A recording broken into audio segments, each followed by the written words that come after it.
Bonjour à tous, bienvenue sur ma chaîne Montessori Kids. Je m'appelle Laurence et je partage avec vous des outils d'éducation positive, en grande partie liés à la psychopédagogie de Maria Montessori. Et pas seulement.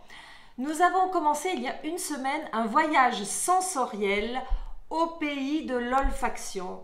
Nous en sommes au 7e jour à la recherche d'une boîte ou d'un panier pour entreposer les senteurs que nous avons sélectionnées qui sont chères à notre cœur.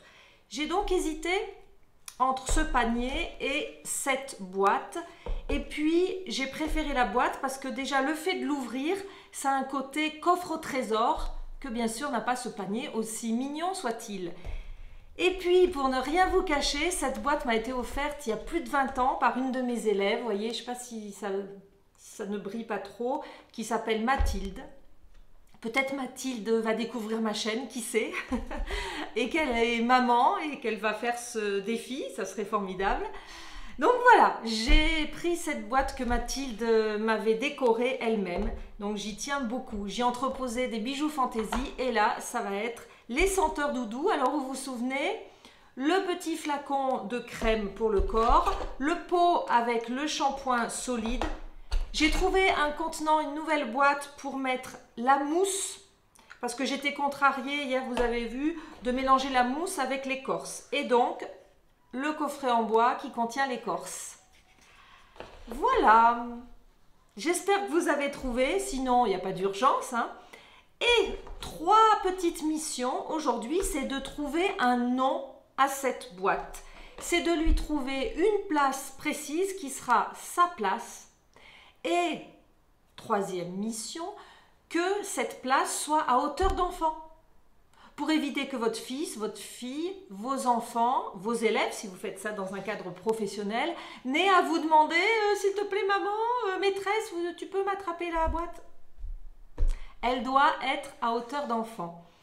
Concernant son nom, j'ai 3 propositions à vous faire. Peut-être il y en a une qui va vous plaire, sinon je serais très curieuse aussi de lire les vôtres. Alors, j'ai pensé à ma sensibon, ma boîte à sambon ou l'air de me plaire. Personnellement, je préfère ma sensibon, donc je vais l'appeler ma sensibon.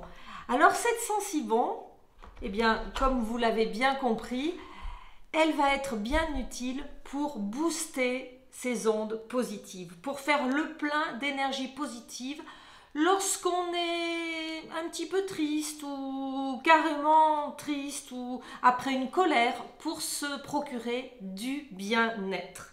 Évidemment, vous n'allez pas toujours garder ce qu'il y a à l'intérieur parce que forcément les odeurs vont peu à peu se dissiper, et puis on peut avoir des coups de cœur bien sûr pour d'autres senteurs, donc on renouvelle les objets. Ce qui est bien, c'est qu'elle a été faite en liens petits et grands. Et je vais vous faire partager une petite anecdote familiale. Lorsque j'ai expliqué à ma belle-mère que je faisais ce défi sensoriel sur YouTube, spontanément, elle m'a dit qu'elle adorait l'odeur du bois de cade, qui lui rappelait les shampoings que lui faisait sa maman, qui étaient à l'huile de cade, et elle adorait ces shampoings-là. Et donc c'est un souvenir très doux à son cœur. Ce qui me permet d'enchaîner sur le défi de la semaine prochaine.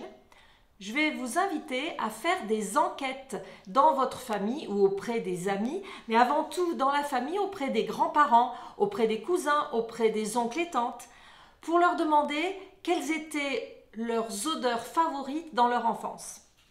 Ça fait un beau lien entre les générations. Vous voyez, moi j'étais ravie d'apprendre cette information sur le bois de cade de la part de ma belle-maman. Voilà, alors je ne vous ferai pas une vidéo chaque jour parce que je n'en aurai pas le temps, mais je vais faire mon enquête aussi et puis je partagerai ces belles informations sensorielles avec vous. Si vous avez aimé cette vidéo, merci de la liker, de la partager si ça peut faire plaisir autour de vous. Et puis abonnez-vous, c'est gratuit, vous serez comme ça au courant de mon actualité. Je vous dis à très bientôt et restez connectés, abonnés. Au revoir!